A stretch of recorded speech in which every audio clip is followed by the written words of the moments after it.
Hi and welcome back to Adventure Studios.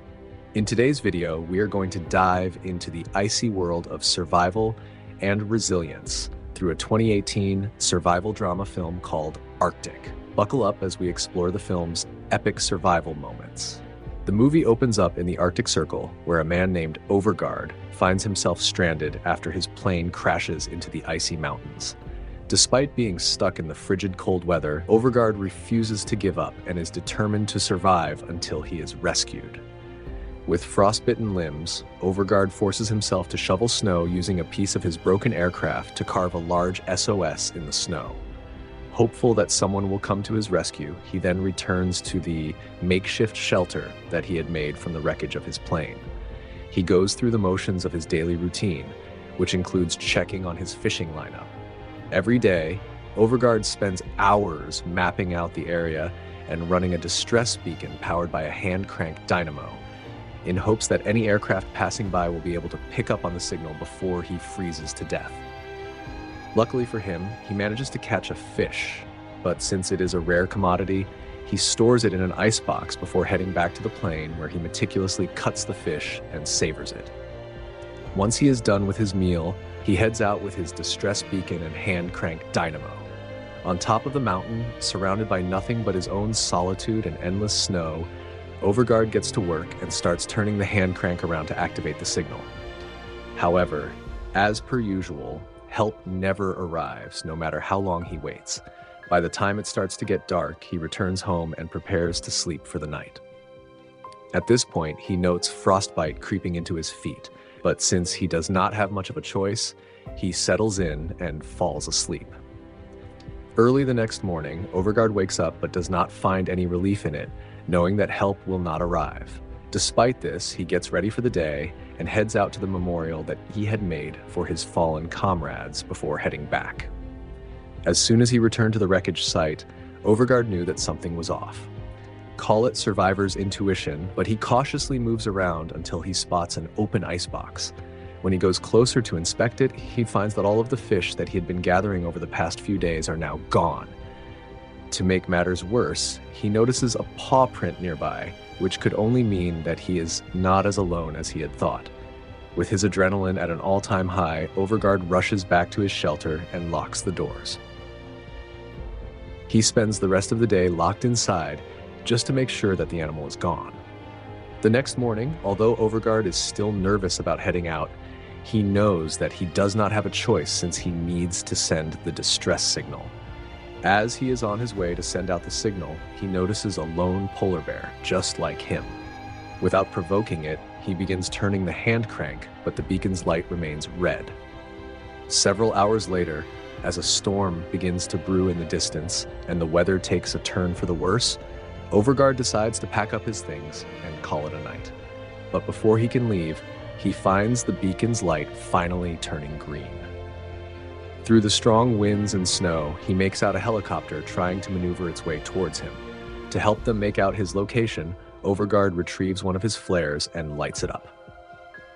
As he starts frantically waving it around to catch the helicopter's attention, he is overjoyed to see it heading in his direction. However, his relief and excitement are short-lived as the conditions deteriorate and the strong winds cause the pilot to lose control. To his horror, the helicopter crashes not too far from him. Even though it is getting dark, Overgard makes his way towards the wreckage, only to discover that the pilot has passed away from the impact. With some effort, he manages to pull the pilot's body out of the helicopter. He then enters the aircraft and comes across an injured woman who is on the verge of losing consciousness. While she is still lucid, Overgard asks her where their medical kit is. With the medical kit in his hands, he surveys her injuries and realizes that she is in worse shape than he thought, as the wound on her stomach continues to bleed through her clothing. He assures the woman that he is going to help her, but she is unconscious and unable to respond. Forced to spend the night in the cold with her, Overgard covers her with his scarf and tries to keep her warm until they can return to his shelter. In the morning, he lays the woman on the broken helicopter door and grabs some of the supplies he found inside the aircraft before heading back home. With a renewed hope of wanting to get out of the Arctic alive, Overgaard carefully lays the woman down on his makeshift bed before trying to talk to her. At this point, he realizes that the woman does not speak English. As she regains consciousness, she manages to ask him where the pilot is, and he is forced to deliver the bad news for her. As expected, the woman does not take the news well and slips out of consciousness again. Sometime later, he decides to head back to the wreckage and leaves a note for the woman, letting her know that he will be back soon. When Overgaard returns to the helicopter, he makes a memorial for the pilot and retrieves a gas cylinder, a family photo, and a sled. He loads everything onto the sled and drags it back to the shelter, where he then lights up the cylinder to warm up the place before cooking a meal for the two of them to eat. He then explores the map and discovers that there is a seasonal station not too far from their location. With the woman's condition getting worse, he makes the difficult decision to carry her to the station in hopes that they will find help. After hours of walking through the thick snow covering the outcrop while dragging the unconscious woman on the sled, Overgaard finds a red flag embedded in the snow. As he begins digging, he finds a box filled with supplies and an identification card of another survivor from a crash that took place years ago. After deliberating on what path he should take, Overgaard decides that he needs to climb on top of a mountain to avoid a windy trail that will take them 3 more days to reach the station. However, he soon realizes that the plan is not going to work as he tries to drag the woman on top of the mountain. Despite sheer determination fueling him, Overgaard struggles to pull her up. Eventually, he changes his mind and trudges his way through the icy outcrops. Exhausted, he digs a small cave where he spends the night along with the unconscious woman. He heats up the fish and feeds it to the woman, but things take a turn for the worse when a polar bear, attracted by the smell of the fish, tries to enter through the cave's narrow entrance. With no other choice left, Overgaard decides to use his last remaining flare to drive the bear away. As the shock and adrenaline fade away, Overgaard realizes that they need to leave soon before the bear decides to come back. He hauls the sled and drags the woman along with him until his exhaustion prevents him from moving any further. He makes yet another makeshift shelter and falls asleep. When he wakes up in the morning, he asks the woman to squeeze his hand to reassure him that she is still alive. However, when she does not respond like she usually does, Overgaard makes the difficult decision to leave her behind and carry on the journey alone. He drags the sled to a corner, intending to leave the woman safe until she succumbs to her injuries. It seems that fate has another plan for them, as Overgaard steps on a patch of snow that gives in under his weight and he falls into another cave. This time, his leg becomes trapped under a large boulder.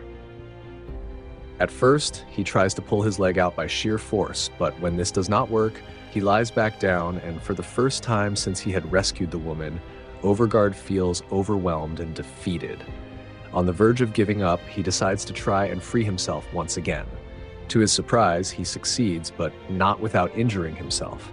He crawls out of the cave and rushes back to the woman, who is now awake. Overridden with guilt, he apologizes for leaving her behind and promises her that they will finish the journey together. Overgaard continues to pull the sled behind him until the weight gets too much for his exhausted self, and he starts unloading everything. This is when he notices that they have arrived at the station. What is even better is that he notices another helicopter nearby and begins screaming in joy and relief.